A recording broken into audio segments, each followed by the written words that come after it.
Hi everyone, this is Deepa from the Living Proof Institute, and today I'm going to be talking about a case study of a patient with rosacea, joint stiffness, and unhealthy eating patterns. A disclaimer before we start, this case study is not intended to treat or diagnose. This information is provided by the Living Proof Institute and is not intended to replace the medical advice of your doctor or healthcare provider. Please consult your healthcare provider for advice about a specific medical condition. Today we have Sarah. She is a 45-year-old female and a mother of two.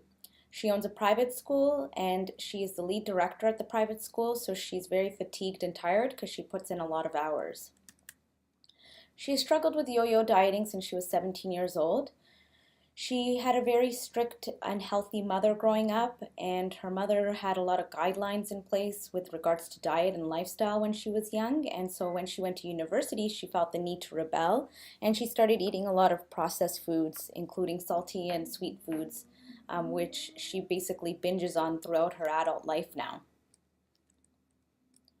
She doesn't eat too much meat, so at home it's primarily a vegetarian diet. With a few meats once or twice a week, some fish and some chicken just a couple of times a week, but primarily vegetarian. She also feels more stiff and sore over the past few years. In terms of her clinical presentation, she's had headaches since 2010. She gets 3 to 6 per month. She's had rosacea since the year 2000. Muscle soreness and stiffness has been since 2011, but it has increased over the last year. She's had bloating since 2010, and she's had anxiety since 2005. Her goals were to eliminate her rosacea, establish healthy eating patterns, and eliminate soreness and stiffness. In terms of previous treatments rendered, she's seen multiple practitioners for this joint soreness and stiffness. She's seen chiropractors, acupuncturists, naturopaths, and massage therapists. She also did a 1 month detox in which she went on a very strict diet, and all of that she had done in the past. She did see some improvements, but then she kind of went back to her old ways again. So the first thing I wanted to address was the emotional component of her eating, and I really wanted to get to the root cause of this because I know that if we didn't address the emotional aspect of her eating, then she will never get better and she'll just revert back to her old eating patterns and her binge eating.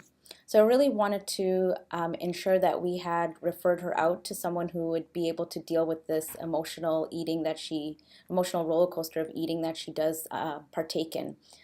She did note that she basically does this undercover, so she does it during the day at lunchtime when she's alone. She never brings home any junk food at home, so her kids and her husband are not exposed to it. It's something that she does during the day when she's on her own.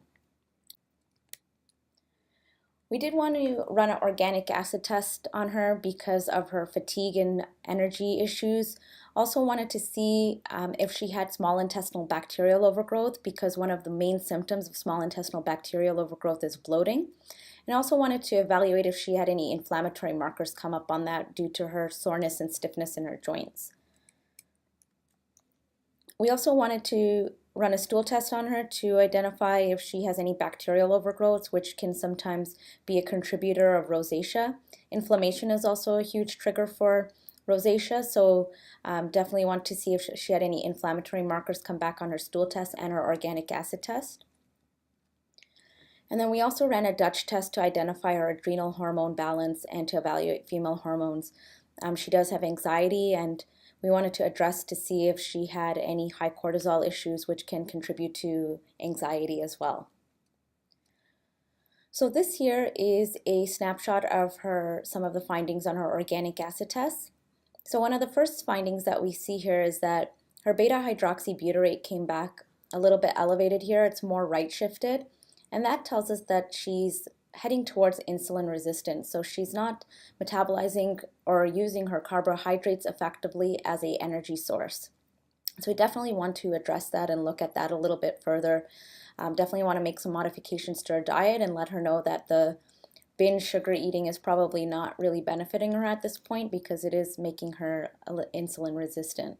So this section here tells us about her energy production markers. We did see that her alpha-ketoglutarate came back high, and this marker here is an indication of the acidity in her body. So it tells us the acid-alkaline balance in the body, and when this is elevated, we see that the body is heading towards a more acidic state. So definitely something that we are going to want to address. We do see here that her energy production markers were not that horrible. They were in a good range, so we need to dig deeper in terms of where her fatigue and energy issues are coming from.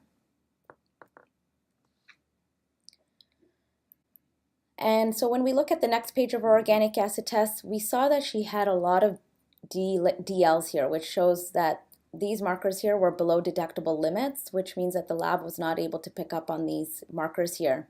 And what this tells us is that she's very deficient in B vitamins. So she would definitely benefit from some B vitamin support. What it also tells us is that the B vitamins are essential for running the Krebs cycle, which is the way our body makes energy. And I'm just going to skip over to this next slide here, which tells us about the citric acid cycle and tells us about all the cofactors that are required to make this cycle run in order for our body to produce energy. ATP is the main unit of energy that we produce, and so if we're very deficient in B vitamins, what you can see here is that she really is not going to make too much energy. So this actually did give us some insight into why she might be feeling so tired, because she just does not have enough of the cofactors to run her citric acid cycle. So even though some of these markers didn't come back elevated, they probably would be a little bit more right shifted if we gave her a few of the B vitamins in order to make the cycle run. So these markers here are probably falsely shifted to the left. They probably should be shifted to the right a little bit more. The next section here looks at her B12 status. So it came back a little bit high, and that tells us that she does not have enough B12. So we definitely want to support her with some B12, and then also make sure she's getting enough B12 from her diet, which is primarily found in meats. So if she's okay with it, we would probably suggest that she increase her meat consumption a little bit to help address the B vitamin, the B12 deficiency here. This next section looks at some of her neurotransmitters. So we see that she's making a good amount of neurotransmitters, and then it also looks at her picolinate. Picolinate here is a marker of inflammation in the body. So this could help explain why she has some joint pain and stiffness. It could also explain the fact that she has rosacea, because rosacea can be an inflammatory condition. So definitely something that we're going to want to address. This next section here shows us some markers of bacterial overgrowth. So her indican here is kind of shifted to the right a little bit. So is her hippurate, and then her D-lactate as well. So we definitely want to address small intestinal bacterial overgrowth and see if she has any issues in this department here, because one of her main symptoms is bloating. So definitely something that we're going to want to address at some point. This here is a snapshot of her stool test. So she didn't have any bacterial or parasitic or fungal overgrowths, which was great. But when we look at the additional tests that are performed on this stool test, we see that her secretory IgA is low, which tells us that her immune system in her gut is low. And so definitely something that we're going to want to strengthen. And then her anti-gliadin came back high here. And this tells us that she definitely has a strong reaction to gluten. Gliadin is one of the main proteins in gluten, and this tells us that her body is definitely not happy with having gluten in the body. So definitely want to address and kind of emphasize remaining on a gluten-free diet. We also see that the elastase 1 is low, and this is a pancreatic enzyme. And so we probably wanted to give her some pancreatic enzyme support to help her digest her carbohydrates a little better. That's probably why we also saw that beta-hydroxybutyrate marker come back elevated on the organic acid test, probably because she's not breaking down her carbohydrates efficiently as an energy source as well. The test also came back positive for fecal occult blood.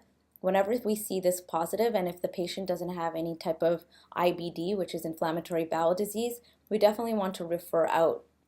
So this was definitely something I want to draw to her attention and ensure that she did get this evaluated and double checked through her doctor and through her primary care physician. The next test here is her Dutch hormone test. This first box looks at her total DHEA production. DHEA was quite elevated here, which tells us that there is something inflammatory going on in her body. So definitely something that we're going to want to address. It could be because of the gluten. It could be because she did have some inflammatory markers going on in her organic acid test. So definitely something that we're going to want to address. And then we also see here that her metabolized cortisol and her free cortisol are high. So her waking cortisol is quite high. And then we also see that her afternoon and nighttime cortisol are a little bit on the higher side as well. So definitely want to address the high cortisol, which could be a reason why she feels anxious all the time. When cortisol is high, we are going to feel anxious all the time. And so definitely something that we're going to want to address here. And we can see that she's favoring the cortisol pathway a little bit more than cortisone. So cortisone is one of the metabolites of cortisol, and we see that she's favoring the more active cortisol pathway, and she's not really deactivating her cortisol into cortisone.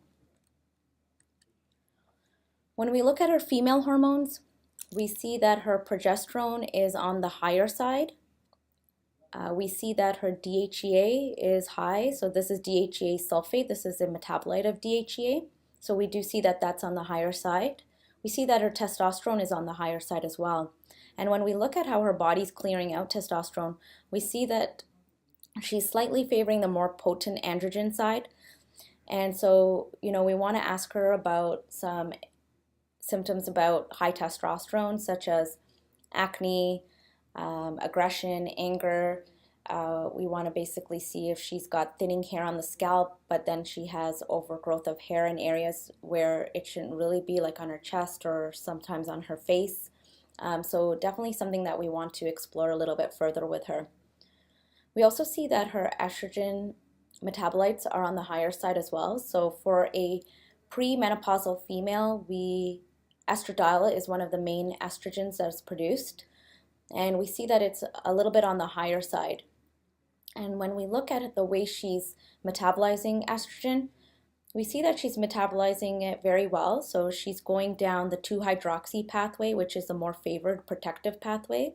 So that's good. But when we take a look at her methylation, which is basically the way her body clears out estrogen, we see that it's a little bit on the low side.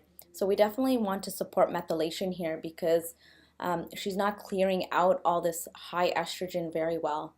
So her body is basically taking out the garbage, but the garbage man is not coming to take that garbage from the curb. So that garbage is just accumulating on the curb there. So definitely want to address this here and make sure that we are getting her to methylate a little bit better and detoxify the estrogen a little bit better. So in terms of some of the lifestyle recommendations, we recommended that she avoid gluten, dairy, and sugar. Her gliadin marker did come back high on her stool test, so definitely want her to avoid gluten. Definitely want her to avoid dairy as well, since dairy can be quite inflammatory, and then sugar as well, because sugar can be quite inflammatory as well. And we saw that she's not really metabolizing carbs very well.